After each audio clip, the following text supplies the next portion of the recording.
Hello বন্ধুরা, কেমন আছো সকলে? আশা করি সকলে খুবই ভালো আছো আর আমরাও ভালো আছি। ইশিকা ব্লগে আর একটা নতুন ব্লগ দেখার জন্য তোমাদেরকে স্বাগত জানাচ্ছি। তো এটা জন্মাষ্টমীর ব্লগ তোমাদের সাথে এখন শেয়ার করছি। তো লেট হয়ে গেছে, তো যাই হোক তাও শেয়ার করছি তোমাদের সাথে। সেদিন আমি গেছিলাম মাম্মামদের স্কুলে, কারণ মাম্মামদের স্কুলে জন্মাষ্টমীর উৎসব পালন করা হয়ে থাকে। তো সেই জন্য গিয়েছিলাম। তো ওদের স্কুলে বলেছিল 11টার মধ্যে আসতে। তো 11টার মধ্যে রেডি হয়ে স্নান টান করে মাম্মামকেও স্নান টান করিয়ে চলে এসেছি আমি মাম্মামদের স্কুলে। তো এই দেখো, এখানে জন্মাষ্টমীতে গোপালের পুজো হয়েছে, গোপালকে ভোগ দেওয়া হয়েছে। আর দিদি ভাই দাদা ভাইয়েরা নানান রকম অ্যাক্টিভিটি করছেন, গান করে করে শোনাচ্ছেন। দেখো, তোমরা ব্লগটা দেখতে থাকো।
তো তোমাদেরকে একটু সামনে থেকে গোপালের দর্শন করাই। এই দেখো, এখানে সুন্দর করে গোপালের জন্মতিথি উপলক্ষে যে সমস্ত জন্মের সময় যা যা ঘটনা ঘটেছিল, যা যা হয়েছিল, সেই গোপালের স্মৃতিগুলো সুন্দর করে ফটো করে লাগানো হয়েছে। গোপালকে দেখো কি সুন্দর দোলনাতে সাজিয়ে দোলনাতে বসানো হয়েছে। গোপাল দোলনা তুলছেন আর ভোগ নিবেদন করা হয়েছে। আমাদেরকেও সবাইকে প্রসাদ দিয়েছিল। এই দেখো প্রসাদ, আমি প্রসাদ খেয়েছি। আর সকাল থেকে উপোস ছিলাম, শুধু জল আর শরবতই খেয়েছিলাম। যেহেতু বাপের বাড়িতে যাব, বাপের বাড়িতে জন্মাষ্টমী পুজো হবে, তো সেখানে পুজো দেবো বলেই আমি উপোস ছিলাম। কিন্তু প্রসাদ দিয়েছে, প্রসাদ তো না করতে পারি না, তো প্রসাদটা খেয়েছিলাম, খেয়ে উপোস ছিলাম বলতে পারো। তারপর আর কিছু খাইনি, শুধু শরবত আর জল খেয়েছি।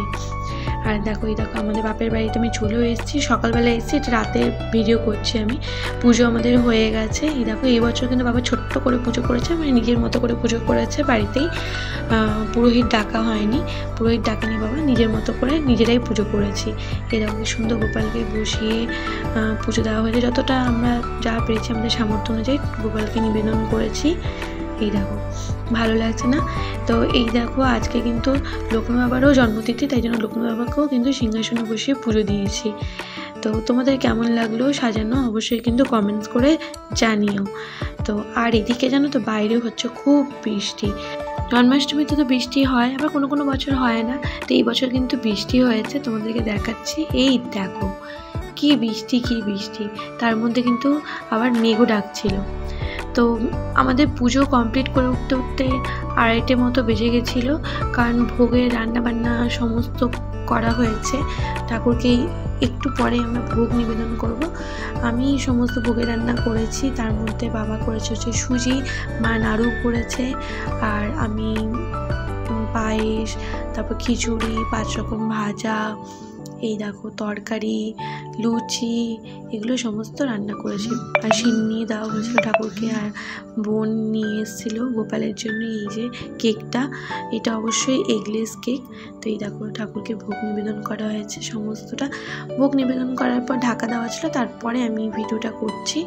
তো আমার এই ভিডিওটা তোমাদের কেমন লাগলো অবশ্যই কিন্তু কমেন্টস করে জানিও। তো ছোট্ট করে এই বছর পুজো করা হয়েছে, পরের বছর যদি গোপালের ইচ্ছা হয় অবশ্যই বড় করে পুজো করা হবে। তো এই বছর ছোট্ট করে যতটা পেরেছে বাবা, তো এই বছর এইভাবেই পুজো দেওয়া হয়েছে। তো চলো আজকে এই ব্লগটা এখানেই শেষ করছি। তোমাদের এই ব্লগটা যদি ভালো লেগে থাকে অবশ্যই কিন্তু লাইক কমেন্ট শেয়ার করতে কিন্তু একদম ভুলো না। Happy birthday Gopu, happy birthday Gopu, happy birthday বলে গোপুকে। দাদা কাটতে পারছিস না, আরে 2-4টে কাট বসাও।